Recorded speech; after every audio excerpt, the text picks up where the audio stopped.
మరి ఆయన గొప్ప కార్యాలు చేసే దేవుడు, అద్భుతాలు చేసే దేవుడు కనుక ఈరోజు ప్రార్థనా సహవాసం వారు ప్రేమించి సంఘ కాపర్లు, స్టాండింగ్ కమిటీ వారికి, పెద్దలకు, పాస్టర్స్కి వందనాలు తెలియజేస్తున్నాం.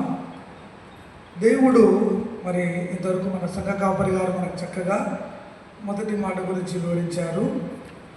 ఈ రెండవ మాటలో ఈ లూకా సువార్త మరి 23వ అధ్యాయము వచనంలో చూస్తే ఇక్కడ రక్షణ కార్యము ప్రభువారు సిలువలో చేసినట్లుగా మనం చూస్తూ ఉన్నాం.